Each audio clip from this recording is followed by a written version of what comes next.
여러분, 한국어에서 이유를 말하는 문법 중에 그 이유와 원인 때문에 부정적인 결과, 안 좋은 결과가 생겼다고 말할 때 사용하는 문법이 뭐가 있지요? 네, 느라고, 은는 탓에, 는 바람에 이런 문법들이 있었습니다. 여러분이 이 문법을 생각하셨다면 여러분은 지금 한국어를 아주 잘 공부하고 계신 거예요. 오늘은 이 문법 중에서 여러분이 더 많이 헷갈려하는 은는 탓의 문법과 는 바람의 문법 두 개를 같이 비교해보고 어떻게 다른지 공부하겠습니다. 그러면 두 문법을 비교하기 전에 먼저 각각의 문법의 의미를 다시 한번 정리해 보겠습니다. 먼저 는 바람의 문법은요. 갑자기 일어난 일, 예상하지 못한 일, 의도하지 않은 일 때문에 안 좋은 결과가 생겼다고 말할 때 사용하는 문법이지요. 예를 들어서 여러분이 친구들하고 한강에 놀러 가기로 했다고 생각해 볼까요? 한강에 가서 라면도 먹고 치킨도 먹고 구경하고 자전거도 타고 아주 기대를 하고 있었는데요. 갑자기 비가 와서 그 약속이 취소가 된 거예요. 그러면 비가 오는 바람에 약속이 취소되었다. 이렇게 이야기할 수 있습니다. 은는 탓의 문법도 한번 생각해 볼까요? 은는 탓의 문법도 부정적인 결과, 안 좋은 결과가 생긴 이유를 말한다는 것은 같지만요. 의미가 조금 다릅니다. 그 일이 일어난 책임이 어떤 사람, 아니면 어떤 상황에 있는데 그 사람이나 상황을 조금 원망하는 뉘앙스로 말하는 거예요. 예를 들어서 여러분이 눈길을 지나가고 있다고 한번 생각해 볼까요? 넘어지고 싶지 않아서 아주 조심조심 걸어가고 있는데 옆에 지나가던 사람이 미끄러진 거예요. 그래서 그 사람하고 부딪혀서 여러분도 같이 넘어진 거죠. 그러면 옆 사람이 미끄러진 탓에 나도 같이 넘어졌다 이렇게 말할 수 있습니다. 내가 넘어진 것의 원인과 책임을 옆 사람에게 돌리면서 조금 원망하는 뉘앙스로 말하는 느낌이에요. 두 문법이 조금 정리가 되셨나요? 그럼 지금부터 두 문법이 어떻게 다른지 한번 같이 이야기해 보겠습니다. 먼저 는 바람의 문법은 어떤 일이 갑자기 일어나거나 예상하지 못한 일, 의도하지 않은 일 때문에 안 좋은 결과, 부정적인 결과가 생긴다고 말할 때 사용하는 것이었고요.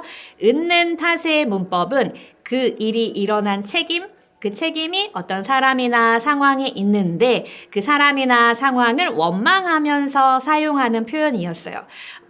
우리가 지금 조금 전에 만든 문장으로 다시 한번 이야기를 해보면요. 비가 내리는 바람에 약속이 취소되었다. 이렇게 말해도 맞고요. 비가 내린 탓에 약속이 취소되었다. 이렇게 말해도 괜찮습니다. 하지만 두 문장을 사용했을 때 약간의 뉘앙스의 차이가 있는 것인데요. 먼저 는 바람에를 사용했을 때는 예상하지 못하고 갑자기 내린 비 때문에 약속이 취소되었다 이런 정도로 이야기하는 것이라면요.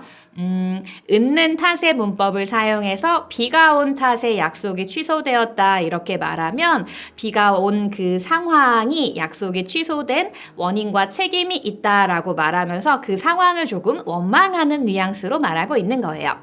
또 우리가 조금 전에 살펴본 두 번째 문장, 옆 사람이 미끄러지는 바람에 나도 같이 넘어졌다. 이렇게 말해도 괜찮고요. 옆 사람이 미끄러진 탓에 나도 같이 넘어졌다. 이렇게 말해도 괜찮습니다. 마찬가지로 의미의 차이는 는 바람에를 사용했을 때는 갑자기 옆 사람이 미끄러져서 내가 예상하지 못하는 일이 일어나서 나도 같이 넘어지는 안 좋은 일이 생겼다. 이런 정도의 의미이고요. 은는 탓에를 사용하면 옆 사람이 미끄러진 탓에 나도 같이 넘어진 거죠. 나도 같이 넘어지는 부정적인 상황의 책임이 옆 사람에게 있다라고 하면서 그 사람을 조금 원망하는 뉘앙스로 말한다. 이렇게 이해하시면 좋겠습니다. 두 번째로요. 는 바람의 문법은 과거의 일을 말할 때도 는 바람에를 사용하고요. 은는 탓의 문법은 과거의 일을 말할 때는 은 탓의 문법을 사용합니다. 예를 들어서 어제 교통사고가 났어요. 그것 때문에 길이 아주 많이 막혔어요. 이렇게 이야기하고 싶다면 어제 교통사고가 나는 바람에 길이 많이 막혔다. 이렇게 이야기하면 되고요. 어제 교통사고가 난 바람에 길이 많이 막혔다. 이렇게 말하면 틀립니다. 하지만 어제 교통사고가 난 탓에 길이 많이 막혔다. 이렇게 말하는 것은 가능합니다. 어떠세요, 여러분? 조금 정리가 되셨나요? 오늘은 부정적인 결과가 일어난 원인을 말할 때 사용하는 두 개의 문법인 는 바람에와 은는 탓의 문법을 비교해서 이야기해 보았는데요. 는 바람의 문법에서 바람이라는 단어를 한번 생각해 볼까요? 바람은 갑자기 어디에선가 불어오지요. 갑자기 불어온다는 느낌이 있습니다. 는 바람의 문법을 기억하실 때 바람의 의미를 기억하시면서 갑자기 일어난 어떤 일 때문에 라고 기억하셔도 좋을 것 같아요.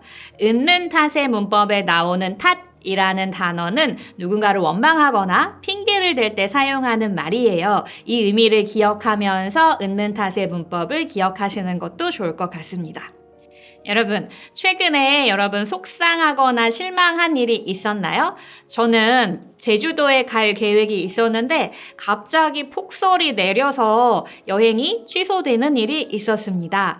폭설이 내린 탓에 여행이 취소되었어요. 여러분은 어떠세요? 여러분의 경험을 댓글로 남겨주세요. 오늘은 여기까지 하겠습니다. 감사합니다.